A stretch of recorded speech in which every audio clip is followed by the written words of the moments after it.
오늘 말씀 제목 같이 읽겠습니다. 시작. 요한이 예수님에게서 계시를 받다. 여기서 말하는 요한은 누구를 말하냐면 우리 그 사도 요한을 말합니다. 사도 요한이 말하고, 사도 요한이 쓴 책이 어떤 책이 있죠? 첫 번째 요한계시록, 그리고 요한복음, 그리고 요한 1서, 2서, 3서를 사도 요한이 썼습니다. 이 요한이 쓴 책들은 다 대부분 언제 썼냐면 인생 말년에 썼어요. 그러니까 그 당시 평균 수명이 다 60이 안 됐어요. 그러니까 그 수명이 뭐 이렇게 건강하신 분들도 50살 뭐 이쯤이면 다 많이도 돌아가시는데, 사도 요한은 무려 몇 살까지 살았냐면 91살까지 살았다라고 합니다. 그 당시에는 지금식으로 따지면 한 140살, 150살 이렇게 사는 거예요. 근데 이제 뭐 물론 건강해서 그럴 수도 있겠지만, 그 사도 요한이 마지막까지 이렇게 책을 썼던 내용들을 보면은 분명히 사명이 있었기 때문에 하나님께 건강도 주셨던 것이고, 마지막까지 죽는 순교당에서 마지막까지 죽는 그 순간까지 사명을 잘 감당하는 요한의 모습을 보게 됩니다. 오늘은 이게 사도 요한이 쓴 그 책 중에서 요한계시록, 이제 이번 주하고 다음 주면 저희가 이제 끝납니다. 끝나고 이 가스펠 프로젝트라는 진짜 이 방대한 양의 성경 공부가 이제 한 3년 정도 저희가 이렇게 했잖아요. 이제 종지부 이제 대단원에 막을 내리는 겁니다. 그래서 이번 주하고 다음 주 요한계시록,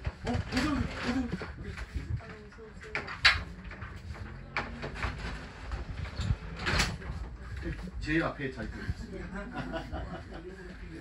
요거를 좀 드시고. 아이고, 집사님 바쁘셨던데. 요한계시록에 대한 내용을 이번 주하고 이제 다음 주 이야기를 나누려고 합니다. 우리 여기 계신 우리 권사님들, 우리 집사님 오셨는데 요한계시록 어떤 느낌이신가요? 요한계시록 하면 저는 어렸을 때 교회 다닐 때 다른 성경들은 제가 이렇게 막 잘 읽고 하는데, 읽었었죠. 청년 때도 많이 읽고 했지만, 요한계시록은 일단 그냥 이게 잘 이렇게 손에 안 갔던 것 같아요. 일단 첫 번째는 좀 두려움이 있었던 것 같아요. 요한계시록 뭔가 이렇게 심판에 대한 이야기, 막 이런 이야기들이니까 그냥 읽는 게 왠지 이게 부담스럽고 두렵고, 왠지 내가 그 심판의 주인공이 될 것 같은 그런 마음들도 있고, 이게 요한계시록 하면 우리가 다 이제 그런 생각들을 많이들 가지고 있습니다. 이제 우리가 이제 그 내용들을 쭉 보게 되는데, 요한계시록을 사도 요한이 요한계시록을 썼던 그 당시가 AD 한 뭐 90년 이쯤으로 우리가 이제 생각을 하는데, 이쯤에 초대교회 성도들의 한번 입장이 한번 돼보세요. 그때 당시에 초대교회 성도들은 어떤 입장이었을까요? 초대교회 성도들 어떤 입장이었을까요? 뭐 기분 좋게 신앙생활 하고 있었을까요? 어떠세요, 권사님? 그쵸? 엄청난 박해 속에 있었고, 이 당시 사도 요한이 요한계시록을 어디에서 썼습니까? 그죠? 반모섬에서 썼습니다. 반모섬에 놀러 갔나요? 우리 발리 막 어디 발리 뭐 이런 데 여행 갔나요? 아니에요. 유배 간 겁니다. 왜 유배 갔습니까? 로마 제국에서 예수 그리스도를 증거하다가 붙잡혀가지고 반모섬으로 유배를 갔어요. 이게 그 당시 크리스천들의 삶이 자유로운 삶이 아니었고, 박해가 있고 순교를 당하고, 그냥 그 로마에서는 예수를 믿는다라는 이유로 콜로세움이라는 경기장 안에 크리스천들 갖다가 다 집어넣어가지고 검투사에게 죽게 만들고 짐승들에게 죽게 만들고, 이런 그런 끔찍한 일들이 자행되는 그런 상황이었어요. 그러니까 초대교회 성도들 어떤 상황이었습니까? 완전히 절망스러운 상황인 거죠. 신앙생활하는 게 쉽지 않은 상황이라는 거예요. 그런데 그러한 성도들에게, 특히 사도 요한은 지금 반모섬에 들어가서 이제 여기서 죽을 날만 기다리는 거거든요. 이렇게 희망 없고 절망스러운 상황에서 예수님께서 사도 요한에게 계시를 보여주시면서 환상을 보여주시면서 요한에게도 힘을 주시고 이 요한의 편지를 통해서 초대교회 성도들에게도 힘을 주시기 위해서 무엇을 쓴 겁니까? 요한계시록을 쓴 거예요. 여러분, 그러니까 이 요한계시록은 사실은 그냥 무서운 책이 아니라는 거예요. 그냥 요한계시록은 뭔가 두려움을 우리에게 주려고 만든 책이 아니라는 거예요. 이 요한계시록은요, 소망의 책입니다. 뭐에 대한 소망의 책입니까? 고난과 어려움 가운데 우리가 고난이 있고 어려움이 있지만 그 고난과 어려움 가운데 인내함으로 그 시간들을 감당할 때 결국 우리에게 이 예수님이라는 이 존재, 이 복음이 우리에게 소망이 된다라는 것을 가르쳐주기 위한 책이 요한계시록이에요. 근데 이 요한계시록을 보면은 우리 이제 권사님도 얘기하셨고 또 우리 양순례 권사님도 얘기하셨는데 요한계시록을 보면은 다 어떤 내용이냐면 상징적인 얘기들이 많습니다. 무슨 뭐 뱀도 나오고 용도 나오고 그죠? 그러니까 사람들이 이걸 가지고 자꾸만 이상하게 해석을 하고 이걸 가지고 자꾸만 자기식으로 생각을 하니까 이 뭐 많은 이단들이 요한계시록을 가지고 자기 멋대로 해석하다가 많이 이단이 됐어요. 근데 이 요한계시록은 지금 이 어떤 배경에서 쓰는 겁니까? 로마 제국이라는 그 제국, 로마 제국 그 영향 아래에 있는 사람들에게서 쓴 것이고 여기에 누가 있습니까? 로마의 황제가 있잖아요. 근데 지금 이렇게 로마 제국이 건재해 있고 로마 황제가 지금 눈에 불을 켜고 있는데 지금 이런 편지를 갖다가 직접적으로 로마가 잘못했고 황제가 잘못했고 이런 얘기를 하면은 이런 어떻게 했습니까? 가뜩이나 교회가 핍박을 받고 있는데 완전히 다 그냥 끝나는 거겠죠. 그러니까 이런 부분들을 갖다가 상징적인 언어를 써가지고 표시를 한 거예요. 이게 그렇게 기록한 겁니다. 그러니까 이러한 상징적인 것들을 가지고 그냥 문자 그대로 해석을 하면서 뭐 그걸 가지고 막 그냥 자의적으로 해석하고 왜곡하기도 하고 이런 그래서는 안 되는 거죠. 아무튼 이 요한계시록이라는 것은 우리에게 그냥 두려움을 주는 책이 아니라 절망 가운데 살아가는 성도들에게 믿음으로 살라고 믿음으로 살 때 우리 가운데 소망으로 임하시는 그 예수님에 대해서 증거하기 위해서 쓴 책이 바로 요한계시록이라는 겁니다. 자, 그러면 우리 인생에서 우리 이제 들어가면서 조금 한 번 더 질문을 드리고 싶은데요. 여러분, 우리 인생에서 우리가 아무리 애를 써도 넘지 못하는 그런 산이 뭐가 있을까요? 우리가 아무리 애를 써, 우리 웬만한 건 애를 쓰고 우리가 수고하면은 우리가 해결할 수도 있고 넘어갈 수도 있는데 절대로 인간들이 넘지 못하는 산이 있습니다. 넘지 못하는 게 있어요. 그게 뭘까요? 한순원 권사님.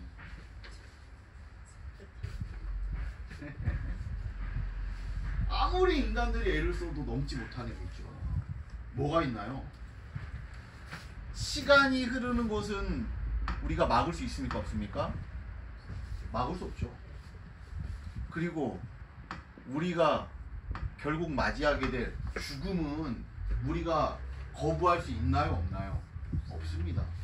여러분, 그리고 또 우리가 마지막 심판 때 천국과 지옥 얘기하는데 여러분, 천국과 지옥 우리가 어떻게 막을 수 있나요? 없나요? 없습니다. 여러분, 우리가 아무리 애를 쓰고 수고해도 넘지 못하는 산은 뭐냐면 시간과 죽음과 여러분 나중에 우리 천국과 지옥 우리가 판가름 되는 거는 이건 우리 힘으로 되는 게 아니에요. 여러분, 우리가 믿음으로 지금 우리가 구원받고 우리가 믿음으로 삶을 살지만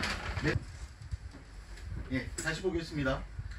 우리가 아무리 넘어가려고 해도 우리 인간이 넘지 못하는 산은요, 시간 그리고 죽음 그리고 천국과 지옥은 우리의 힘으로 할 수가 없습니다.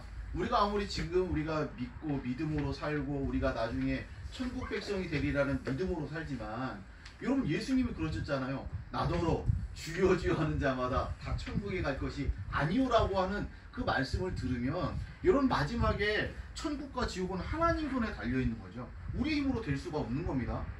여러분, 우리 인간이 넘지 못하는 산이 바로 이러한 것들인데 요한계시록은요, 이런 우리가 넘지 못하는, 여러분, 우리가 결국 이 앞에서 좌절하는 거잖아요. 여러분 우리 시간 때문에 우리 죽음 때문에 어떤 이 영생에 대한 문제 때문에 결국 우리가 좌절할 수밖에 없는데 여러분 이것을 넘어갈 수 있다면 세상에 두려울 게 뭐가 있겠습니까? 무서울 게 뭐가 있겠어요? 이 부분에 대해서 이야기를 하는 거예요. 이 부분을 넘어갈 수 있도록 우리를 도와주고 이 부분을 넘어갈 수 있도록 만들어주는 유일한 통로가 있는데 그것이 무엇이라고 얘기하냐면 무엇입니까? 예수 그리스도죠. 여러분 예수 그리스도는 무엇입니까? 복음입니다. 우리 주일 예배 시간에 요즘 마가복음 하고 있잖아요. 복음은 예수 그리스도예요. 하나님의 아들 예수 그리스도 복음의 시작이다라고 얘기했잖아요. 여러분 예수라는 얘기가 무슨 뜻입니까? 죄에서 구원한다라는 게 예수라는 이름의 뜻이고 그리스도의 뜻은 무엇입니까? 메시아라는 뜻입니다. 메시아라는 것은 우리를 완전히 구해준다라는 그런 뜻이에요. 우리의 모든 문제와 어려움과 고난과 절망스러운 상황에서 우리를 건져주시는 분이 바로 예수 그리스도라는 겁니다. 여러분 이 문제가 해결이 되니까 이게 바로 복음인 것이죠.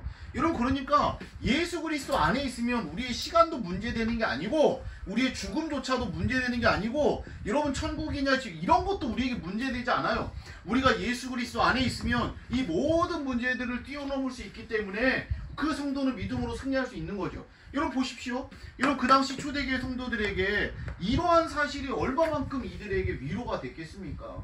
이런 매일매일 죽음과 싸워야 되는 매일매일 내가 언제 죽을지 모르는 그런 상황 속에서 절망스러운 상황 속에서 삶을 살아가고 있는 초대교회 성도들에게 요한계시록에서 사도 요한이 이야기하는 이 이야기 예수 그리스도가 시간과 죽음과 이 모든 영생에 대한 문제를 다 뛰어넘어서 우리에게 가장 좋은 것을 주시는 복음이라는 사실을 그들에게 전했을 때 이런 초대교회 성도들에게 엄청난 위로와 힘과 격려가 됐던 거죠.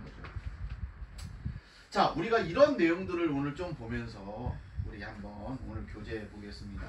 들어가며 보시겠습니다. 들어가며 요한계시록에서 예수님은 환상 가운데 사랑하는 제자 요한에게 자신을 계시하십니다. 이게 예수님의 12제자가 있었는데 베드로는 수제자라고 잘 알려져 있고 예수님이 가장 사랑하시는 제자 중에 제자가 누구였냐면 요한이었습니다. 요한. 그래서 요한이 항상 보면은 예수님이 사랑하시는 자라고 이야기해요. 그 정도로 예수님을 사랑했던 제자였고 사랑받았던 제자가 요한입니다. 그 요한에게 자신을 계시하시는 거죠. 가장 거룩하신 하나님의 영광 가운데 나타나셔서 자신이 하나님의 아들임을 확인해 주십니다. 그러니까 요한계시록을 보면은 재밌는 게 뭐냐면 예수님이 이 요한에게 무엇을 보여주시냐면 내가 하나님의 아들이라는 것을 계속적으로 보여주세요. 내가 다름이 아니라 하나님의 아들이야. 이 부분을 계속 강조하시는 거거든요. 여러분 이게 왜 지금 이렇게 강조하는지 우리 뒤에 좀 같이 이야기를 나누도록 하고요. 우리 계속 교재 보시면 예수님은 요한계시록의 중요 요소인 시간과 죽음과 지옥을 이길 권세를 보여주십니다. 그 어떤 인간도 여러분 뭐 전 세계에 수많은 종교가 있지만 그 어떠한 인간도 그 종교의 창시자도 시간과 죽음을 넘어선 사람은 한 사람도 없어요. 여러분 오직 예수님만이 그것을 넘으셨죠. 여러분 그래서 그 모든 것을 이길 권세를 보여주신 거예요. 예수님이. 또한 이 환상을 통해 교회와 우리에게 예수님을 보여줌으로써 우리로 하여금 주님의 재림을 기다리며 자신에게 주어진 사명을 신실하게 감당할 수 있도록 소망과 확신을 주십니다.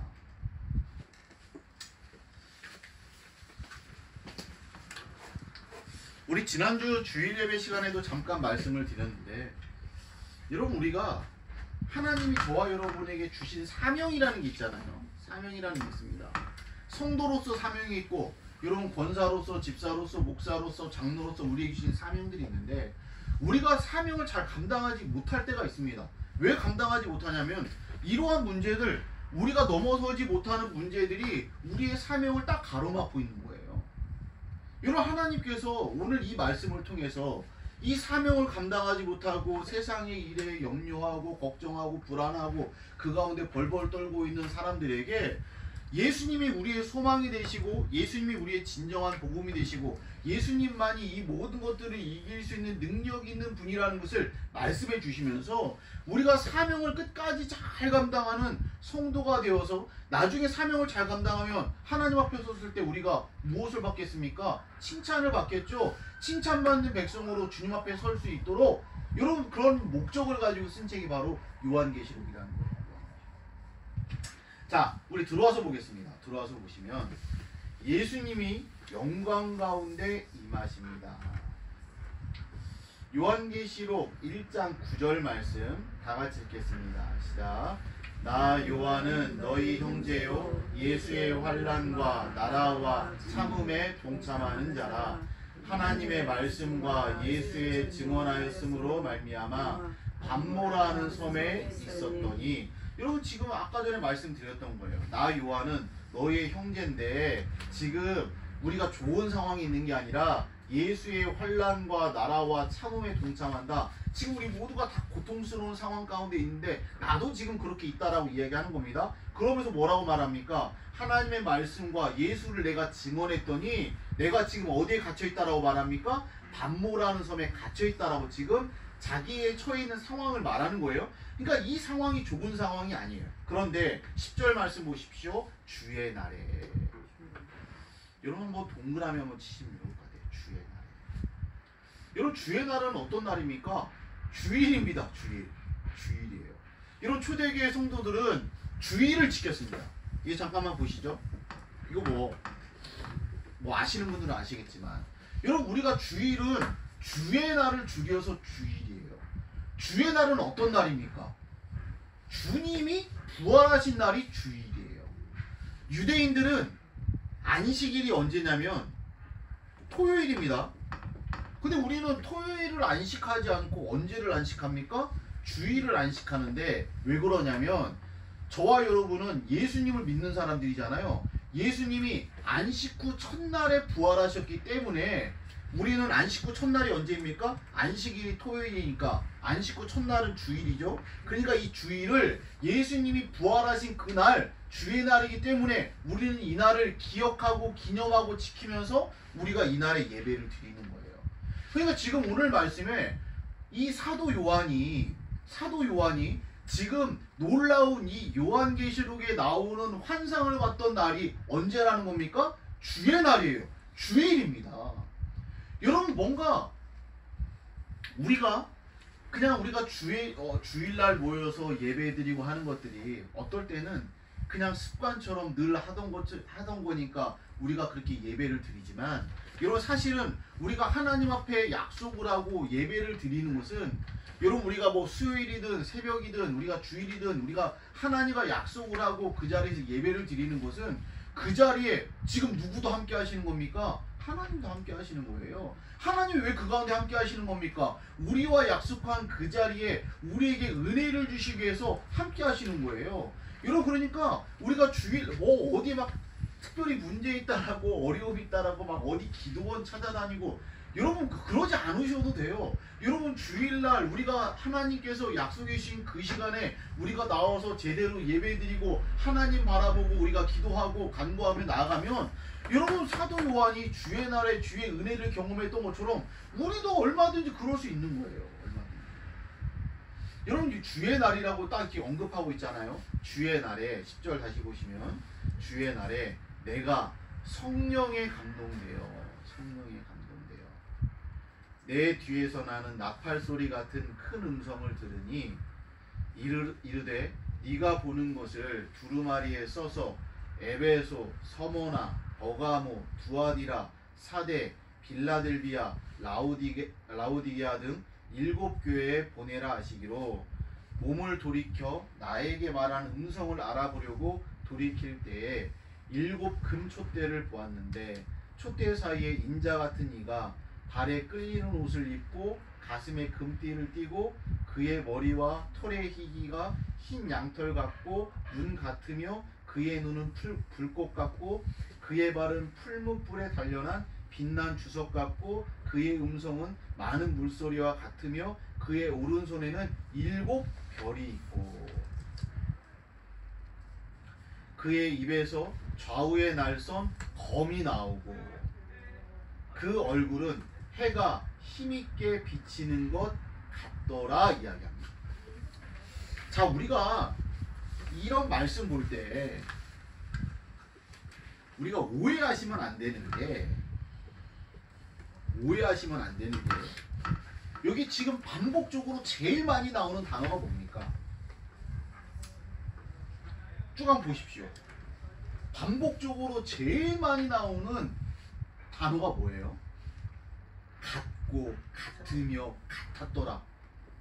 여러분, 같았더라는 것은 뭐처럼 생겼다라는 거잖아요. 그죠? 이게 지금 뭔가 이 사도 요한이 자기에게 이렇게 이야기하는 분이 누군가를 보기 위해서 돌려다 봤는데 너무나도 광채가 그냥 환하게 빛나고 이러니까 그 모습을 제대로 보지 못한 거예요.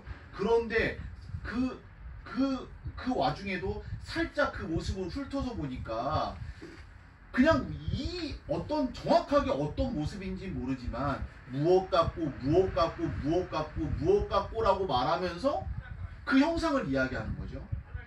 여러분, 이게 그 예수님이 딱 이런 모습이다라고 생각하시면 안 된다라는 거예요. 그러니까 많은 이단들이 이런 걸 가지고 이러한 것이야 라고 얘기하는데 아니라는 겁니다.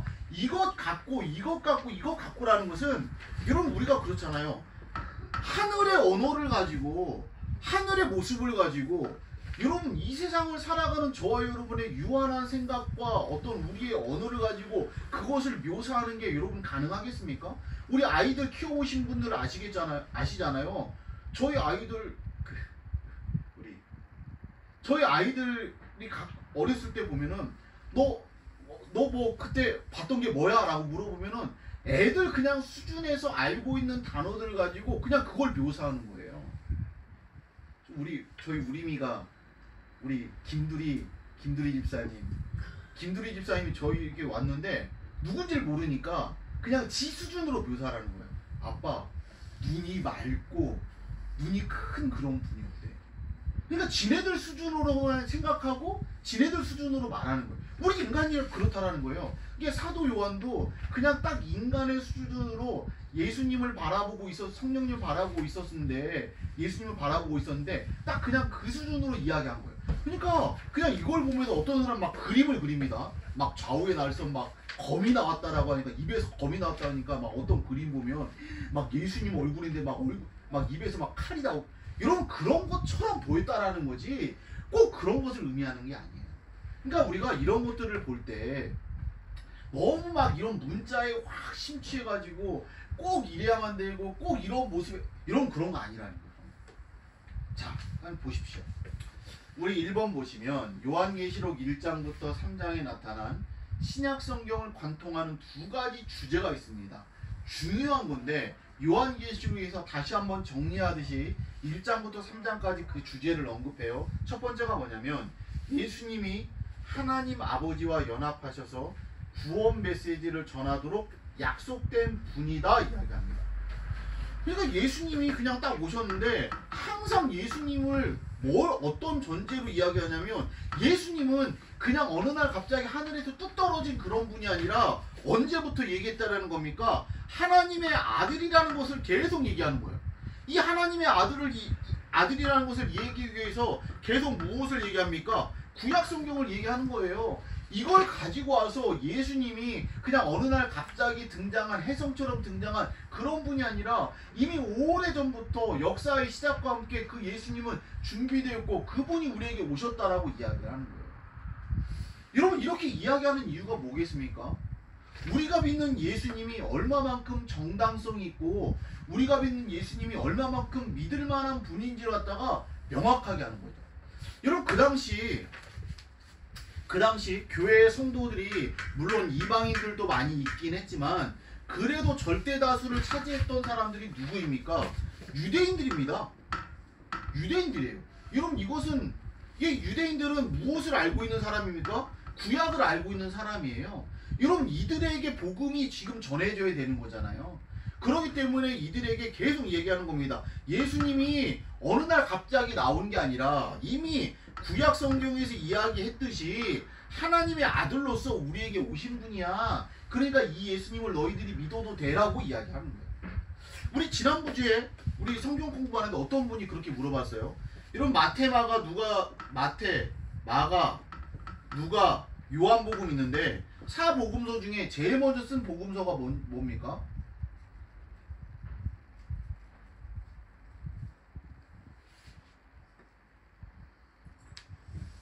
찍어보세요. 찍어보세요. 권사님들 찍어보세요. 마태, 마가, 누가, 요한 중에 제일 먼저 쓴 복음서가 뭘까요, 권사님? 사도행전이 어디 있어요, 권사님? 마가복음을 제일 먼저 썼어요. 마가복음. 그래서 지금 제가 마가복음 강의를 하는 거고, 마가복음을 제일 먼저 썼고, 그 다음 쓴 책이 마태복음이라고 얘기하고, 그 다음 쓴 책이 누가복음, 마지막 이제 요한복음을 썼는데, 왜 마가복음을 제일 먼저 썼으면 마가복음을 제일 앞에 놔야지 왜 마태복음을 제일 앞에 놨냐라고 이렇게 얘기하는 분들이 있더라고요. 여러분 그럴 수 있지 않습니까? 마가복음을 제일 먼저 썼으면 마가복음을 제일 앞에 놔야지. 근데 여러분 마태복음은 누구한테 쓴 책이냐면 유대인들에게 쓴 책입니다. 이게 복음서를 유대인들에게 쓴 복음책이 바로 마태복음이에요. 그러니까 마태복음은 제일 먼저 딱 펼치면 뭐부터 나옵니까? 하나님의 아들 예수 그리스도의 계보라라고 말하면서 아담이 누굴 낳고 누가 누구를 낳고 하면서 예수님까지 그 계보가 쭉 이어지는 거예요. 그러면서 유대인들에게 알기 쉽게 설명을 하는 거죠. 너희들이 믿는 예수님, 우리가 말하는 예수님은 이미 구약시대부터 얘기했던 그런 분이고 믿을만한 분이야 라고 이야기하는 거예요. 무슨 말인지 여러분 알겠죠? 그러니까 마태복음을 가장 먼저 언급한 거예요. 그럼 마가복음은 제일 짧아요. 제일 짧은 것은 당연히 여러분 이게 가장 먼저 쓰여진 책이고 이걸 기반으로 해가지고 마태복음도 쓰여지고 누가복음도 썼는데 마태복음은 아까 말씀드렸던 것처럼 유대인들을 대상으로 썼고 누가복음은 누구를 대상으로 썼냐면 이방인들과 그 당시 소외된 가난하고 병들고 힘들어 살아가는 많은 사람들 이런 사람들을 대상으로 쓴 책이 누가복음이에요. 그래서 누가복음을 보면 어떤 얘기들이 많이 나오면 진짜로 인생의 밑바닥을 살아가는 사람들이 예수님을 만나고 변화된 그런 이야기들이 이야기처럼 많이 기록이 되어 있어요. 누가복음이. 여러분 그래서 이러한 특징들을 가지고 있는 겁니다. 여러분 다시 여기 보십시오. 여러분 지금 요한계시록에서 다시 이야기를 하는 것은 지금 똑같은 목적으로 하는 거예요. 그 당시 청중인 이 유대인들에게 이 예수님은 어느 날 갑자기 뚝 떨어진 그런 분이 아니라 우리가 그토록 바라던 구약에서 그토록 바라던 하나님의 아들이신 바로 그 예수님이다라는 것을 증명하기 위해서 그 예수님이 얼마만큼 우리가 믿을 만한 분인지에 대해서 이야기하기 위해서 이야기하는 거예요. 여러분 이게 신약 성경에서 계속해서 나오는 그런 거예요. 여러분 우리도 마찬가지입니다. 여러분 우리가 이 시대에 얼마나 여러분 보십시오. 여러분 그냥 요즘은 AI를 비롯해서 여러분 믿을 만한 것들 다 그렇잖아. 믿을 만한 것들 추성이 아닙니까? 사람들도 나와서 나를 믿어라 막 이렇게 이야기하고. 근데 여러분 우리 시대에도 여러분 이 말씀은 우리에게 동일한 도전을 주는 거죠. 여러분 그런 것들은 그냥 금방 나왔다 사라지는 그런 것들이지만 여러분 우리가 믿고 있는 하나님의 아들 그 예수님은 어떤 분이라는 겁니까? 이미 오래전부터 하나님의 계획 가운데 준비된 분이고 그분이 오셨고 실제로 그분이 우리에게 능력을 보여주셨고 그분이 다시 오신다 말씀하고 있으니까 우리가 믿고 있는 그 예수님은 충분히 우리가 믿을 만한 분이고 신뢰할 만한 분이고 우리의 인생을 걸어볼 만한 그런 분이라는 거죠. 자, 그 밑에 보십시오. 주제 2번. 주제 1번은 그런 분이고 주제 2번 같이 읽겠습니다. 시작. 새 언약을 이루기 위해 자기 생명을 바치신 분이 예수님이다. 여러분 세상에 수많은 사람들이 있는데 그 수많은 사람들이 멋진 말도 하고 괜찮은 철학도 이야기하고 이랬지만 여러분 자기를 희생하면서 자기 목숨을 내어주면서까지 여러분 그 가르침을 보여준 사람은 없습니다. 세상 어디에도. 오직 예수님밖에 없는 거예요. 그러니까 예수님은 말로만이 아니라 그 삶으로 우리에게 보여주신 것이고, 그렇기 때문에 우리가 그런 예수님은 정말로 믿고 따를 수 있는 그런 분이다라고 우리에게 이야기하는 거죠. 우리 두 번째 2번 보십시오. 그래서 이제 구체적으로 구약에 나타난 하나님의 형상을 그리는 것으로 예수님의 영광을 묘사하는데, 본 것이 아닌 들은 것을 묘사함으로써 이야기를 시작하는데, 나팔 소리입니다. 나팔 소리 같은 예수님의 권위 있는 목소리가 들렸다라고 이야기를 합니다. 거기 10절 말씀에 나와 있잖아요. 주의 날에 내가 성령에 감동되어 내 뒤에서 나는 나팔 소리 같은 큰 음성을 들으니라고 이야기하잖아요. 그러니까 예수님의 소리를 지금 뭐라고 얘기했냐면 나팔 소리라고 말합니다. 근데 여러분, 구약 성경의 나팔 소리는 어떤 소리냐면, 이거는 권위가 있는 소리고, 이거는 하나님의 음성, 하나님의 목소리를 묘사할 때 쓰는 게 바로 나팔 소리예요. 그러니까 지금 사도 요한이 의도적으로 계속해서 어떤 이야기를 하는 거냐면, 우리가 믿고 있는 예수님은 바로 누구라는 겁니까? 하나님의 아들이고 하나님이시라는 것을 의도적으로 계속해서 지금 강조하는 거예요. 그러니까 예수님이 뭔가 하나님보다 등급이 낮고 예수님이 아들이기 때문에 뭔가 능력을 더 못하고 이런 게 아니라 하나님과 똑같은 분이라는 것을 이러한 내용들을 통해 증거를 하는 거죠. 이것은 출애굽기에서 하나님의 목소리를 묘사한 표현이기도 합니다. 목소리가 요한에게 본 것을 모두 기록하라고 지시합니다. 이것은 주님이 구약의 선지자들에게 명하신 것을 연상케 합니다. 여러분, 구약 성경에 여기 잠깐 보실까요? 구약 성경에 여러 선지자들이 나오는데, 선지자들에게 똑같이 하셨던 이야기가 뭐냐면, 내가 한 말을 두루마리에 써서 기록해라 라고 하는 이야기가 계속 나와요. 에스겔 같은 경우는 특별히 뭐라고 말합니까? 그 두루마리를 먹어라라고 말하잖아요. 여러분, 하나님께서 들려주시는 그 메시지가 여러분 인간인지라 오해도 하고 잊어버리기도 하고 그게 문제가 생기니까 하나님이 그 말씀을 들려주시면서 이것을 기록하라고 말하는데, 똑같이 지금 뭐라고 말합니까? 요한에게도 기록하라 이야기하는 거예요. 그 기록이 지금까지 저와 여러분에게 남아서 우리가 지금 이 요한계시록을 보고 있는 거죠. 자, 3번 보십시오. 3번. 요한계시록 1장 13절에서 16절에 예수님에 관한 묘사, 여러가지 그 묘사들이 있잖아요. 이 묘사는 다니엘서 7장과 10장에 등장하는 인자와 같은 이, 옛적부터 계신 이로 묘사가 됩니다. 그러니까 다니엘서 7장과 10장을 찾아보면요, 이런 비슷한, 다니엘도 거기에서 그 환상 중에 여러분 하나님을 만나게 되잖아요. 근데 그 모습과 똑같은 모습이라, 그 모습과 비슷해요. 자, 우리 이 부분은 표경 24 한번 읽어주시기 바랍니다. 요한이 인자요 그 부분은요. 요한이 인자요 옛적부터 계신 이를 보고 그의 발 앞에 엎드려져 죽은 자같이 된 것도 놀라운 일이 아닙니다.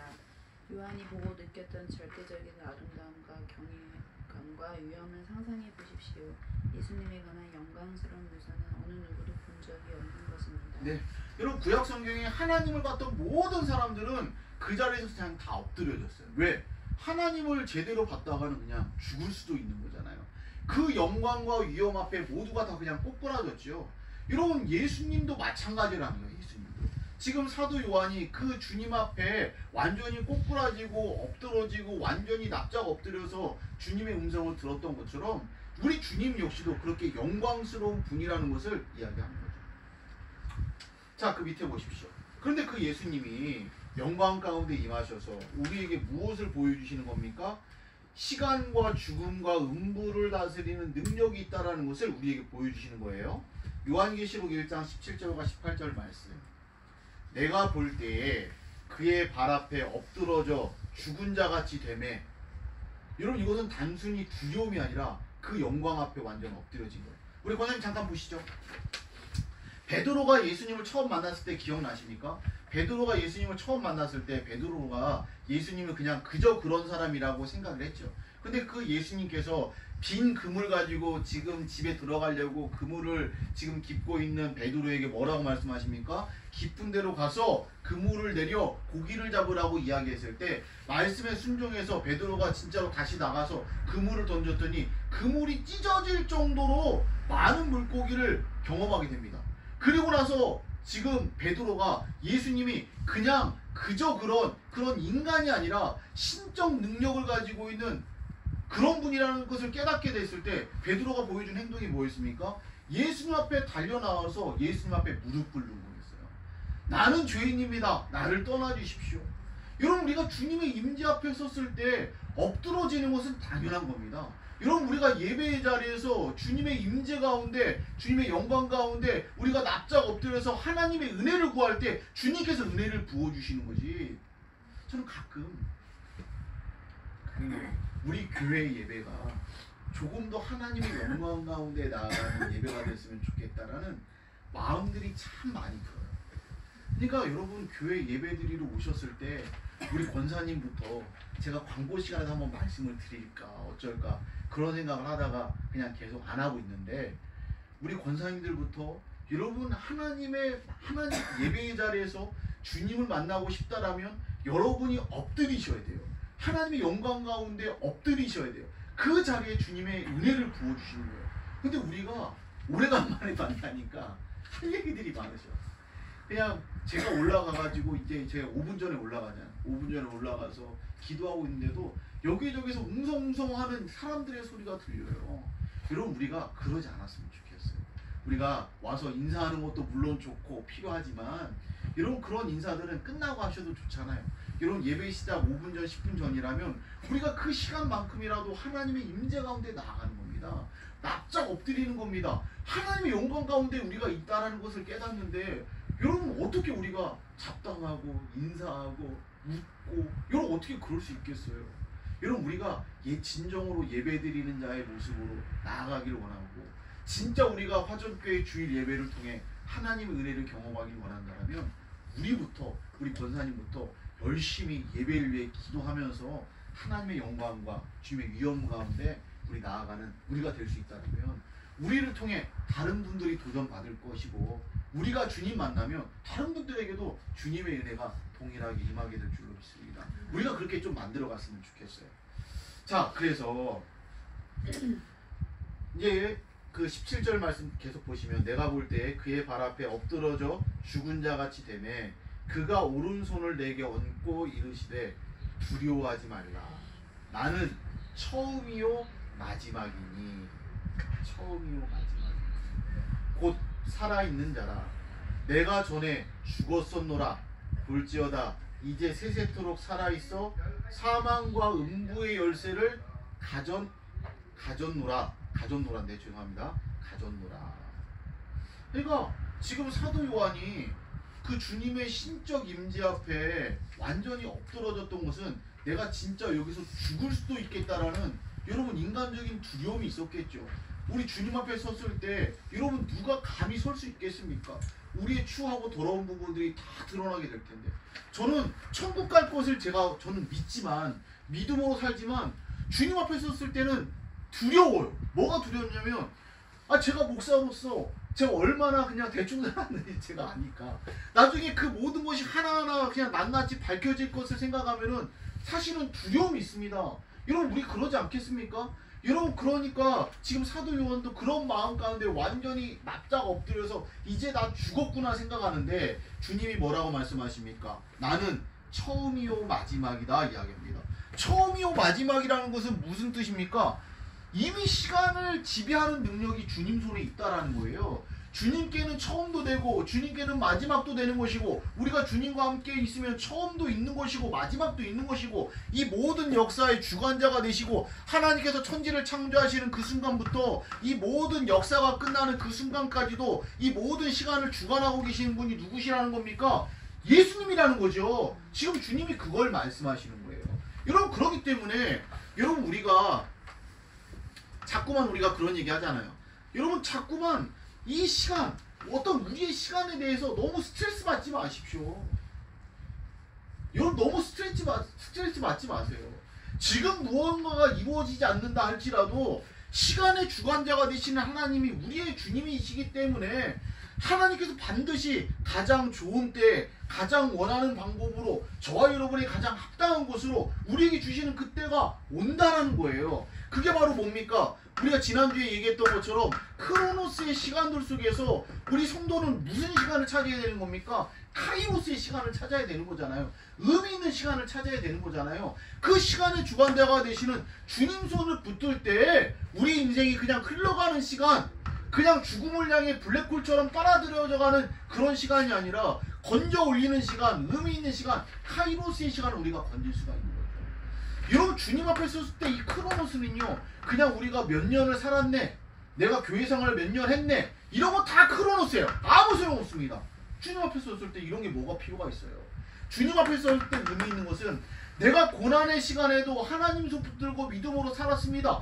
이런 시간이 의미가 있는 시간이고, 그 시간이 주님 앞에 드려지는 시간이고, 우리 주님께서는 이러한 시간을 보면서 너 잘했다, 수고했다, 애썼다 칭찬해 주시는 것이지, 이 시간을 지배하시는 분이 바로 주님이시라는 거예요. 그리고 나서 뭐라고 말합니까? 곧 살아있는 자라 내가 전에 죽었소노라 말하면서 이 죽음조차도 이기는 권세와 능력이 주님 손에 있다 이야기합니다. 그러면서 뭐라고 말씀하십니까? 사망과 음부의 열쇠를 가졌다라고 말씀하시면서 이 우리에게 주시는 이 영생, 이 지옥조차도 우리 주님 손에 있다라는 것을 우리에게 말씀하시면서 오직 주님만 붙들고 믿음으로 나아가야 됨을 우리에게 말씀해주고 있는 거죠. 우리 그 다음 페이지 보십시오. 그 다음 페이지. 자, 2번 보십시오. 예수님의 능력에 관한 세 가지 핵심 상황. 시간을 다스리는 능력. 아까 말씀드렸습니다. 시간을 다스리는 능력. 영원 전부터 존재하셨고 마지막 순간까지도 함께 하실 그 주님. 주님이 처음이자 마지막입니다. 그 주님만 붙들면 된다는 것이고, 죽음을 다스리는 능력. 이건 역시 주님 손에 있다라는 것이고, 음부를 다스리는 능력. 이것도 주님 손에 있다라는 거죠. 그럼 우리가 이러한 능력이 있음을 깨달았다라면, 주님 손에 이러한 능력이 있음을 깨달았다라면 여러분 어떻게 살아가야 되겠습니까? 이게 이제 우리가 실제적인 거죠. 여러분 우리가 머리로는 잘 알잖아요. 여러분 이거 뭐 지금 이 이야기를 선생님 잠깐 보시죠. 이 이야기를 지금 처음 들으셨습니까? 생소하십니까? 아니잖아요. 여러분 뭐 설교 시간에도 제가 많이 얘기했던 것 같고, 여러분 성경을 피고 우리가 무슨 얘기를 하든지 여러분 이런 이야기는 많이 들어보셨을 거라 생각합니다. 근데 문제는 뭡니까? 우리가 이러한 능력을 가지고 계신 분이 바로 예수님이신데, 이제 중요한 건 뭐냐면 예수님을 붙들고 살아가는 게 중요하잖아요. 예수님과 동행하는 게 중요하잖아요. 여러분 이게 우리 삶에 중요한 거 아니겠습니까? 어떻습니까?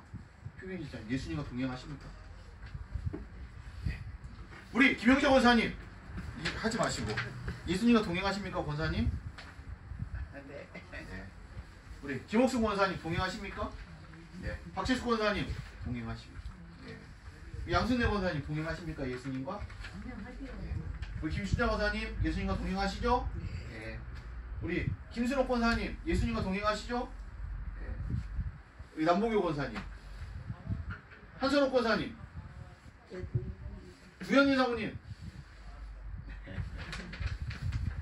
자, 우리 이제 3번은 그 이야기입니다. 교회는 예수님의 임재에 힘입어 그 능력을 힘입어서 사명을 감당하는데, 요한계시록 1장 19절과 20절을 보시면 그러므로 네가 본 것과 지금 있는 일과 장차 될 일을 기록하라. 네가 본 것은 오른손에 7별의 비밀과 또 7 금촛대라. 7별은 7 교회의 사자요. 7 교회의 사자. 7 촛대는 7 교회니라 이야기합니다.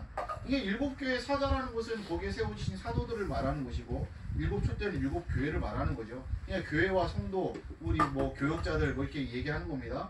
그런데 잊지 말아야 되는 게 뭡니까? 1번 보시면 삶의 모든 순간에 누가 함께 하십니까? 예수님이 함께 하세요. 예수님이. 시간과 이 시간을 지배하시고 죽음을 지배하시고 지옥 권세를 지배하시는 그 예수님이 우리와 늘 함께 하시는 겁니다.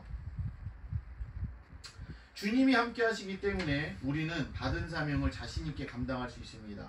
예수님이 항상 우리와 함께 하십니다. 인생에 벌어지는 일들에 어떻게 반응하는가 하는 것은 결국 하나님을 얼마나 신뢰하는가의 문제와 밀접하게 연결되어 있습니다. 그런데 우리의 문제가 뭐냐면, 성경에 등장하는 여러 사례들을 보면은 우리가 하나님 임재하는 것을 우리가 깨달을 때가 있어요. 근데 그 임재하는 것을 깨닫는데 또 넘어지는 것도 순식간이라는 거예요. 우리가 지금 여기 성경 공부하면서 다 아멘 아멘 하셨죠?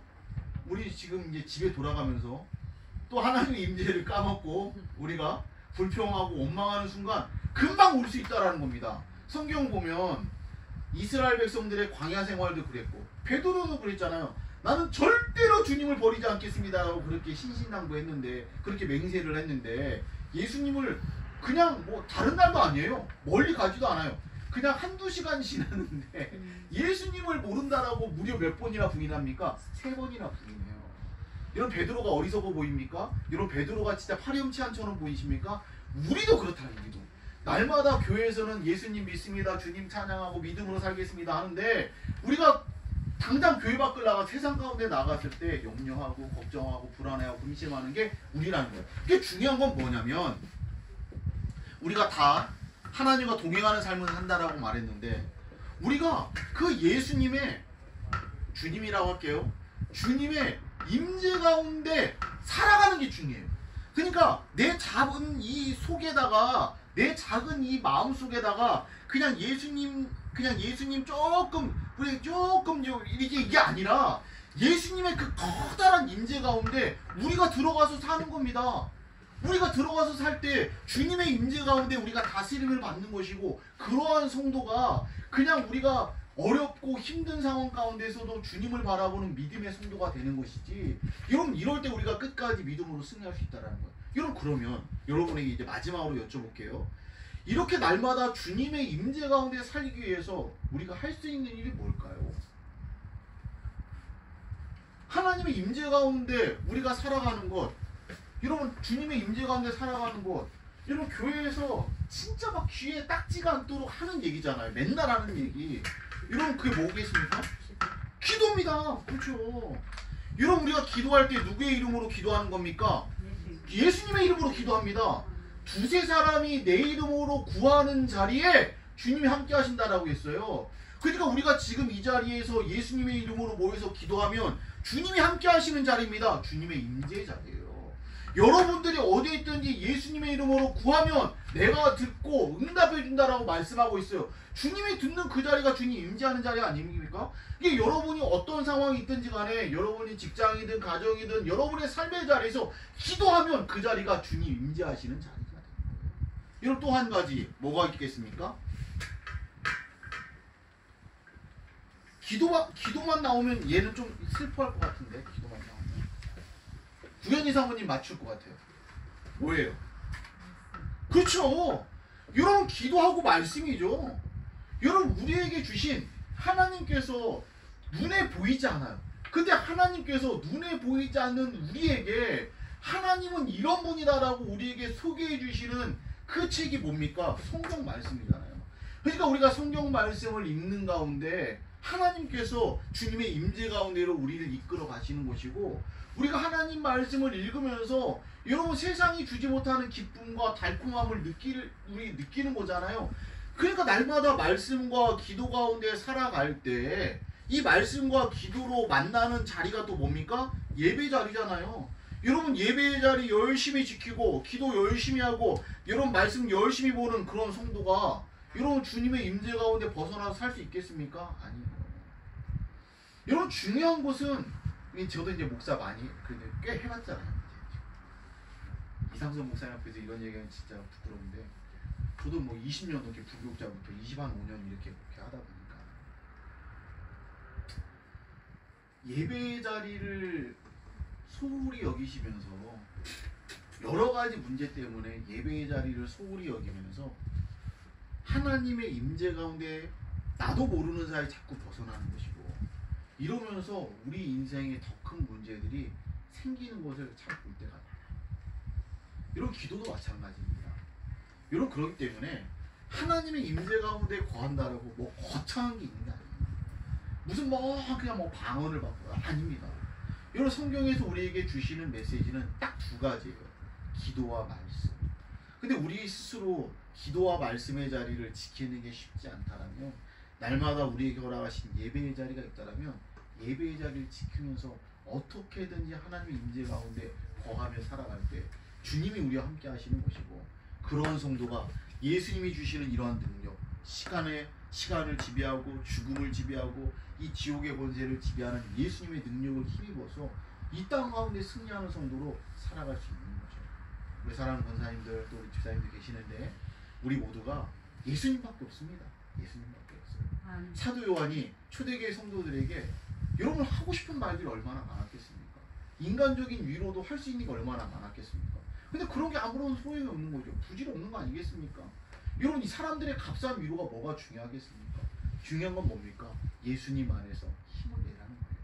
그 능력에 주님 손 붙들고 이겨내라는 겁니다. 우리 권사님들에게 집사님에게 그 말씀 드리고 싶습니다. 마지막 순간까지 예수님의 능력을 힘입어서 여러분 이겨내시고 감당하시고 믿음으로 승리하는 우리 모두가 될 수 있기를 우리 주 예수님의 이름으로 축원합니다. 기도하겠습니다. 하나님 아버지, 날마다 주님의 임재 가운데 살아가길 원합니다. 하나님, 초대교회 성도들보다는 조금 나은 것 같은 것처럼 생각도 들지만 하나님, 날마다 전쟁터와 같은 우리의 삶을 돌아볼 때 하나님, 우리 역시도 크고 작은 문제와 아픔과 괴로움 속에서 살아가는 것을 경험하게 됩니다. 아버지 하나님, 우리의 힘으로 발버둥치고 뭔가 잘 해보려고 애를 쓰지만 때로는 나의 수고와 애씀이 더 큰 수렁으로 우리를 들어가도록 만드는 아버지 그런 모습도 경험하게 되면서 또 다른 절망과 아픔과 상처도 경험할 때가 있습니다. 아버지 하나님, 다시금 초심으로 돌아가게 하시고 우리 예수님 바라보게 하여 주시옵소서. 아버지 하나님, 시간에 지배하시고 아버지 하나님, 죽음을 지배하시고 아버지 하나님, 지옥의 권세조차도 멸하시는 우리 주님 손 붙들고 끝까지 믿음으로 승리하는 우리 모든 권사님들, 우리 집사님 될 수 있도록 이끌어 주시옵소서. 남은 한 주간도 주님의 은혜 가운데 아버지 승리하는 삶을 살아갈 수 있는 우리 모두가 될 수 있도록 우리 주님께서 인도해 주시기를 간절히 원하며 존귀하신 예수님의 이름으로 축복하며 기도하옵나이다. 아멘. 네, 수고하셨습니다. 네, 그 답만 말씀드릴게요. 신학적 주제 보시면 예수님의 영광스러운 임재, 주님의 임재 가운데 우리가 들어가면 되는 겁니다. 그리고 선교적 적용 보시면 빈칸에 사명입니다. 사명. 주님의 임재 가운데 들어가서 아 편해, 아 즐거워, 행복해 그러고만 있으면 안 되고 우리가 그 힘을 가지고 사명을 감당하는 겁니다. 그 사명은 어떤 사명입니까? 선교와 전도의 사명입니다. 그 사명 잘 감당하는 우리가 됩니다. 이야기합니다. 네, 수고하셨습니다. 우리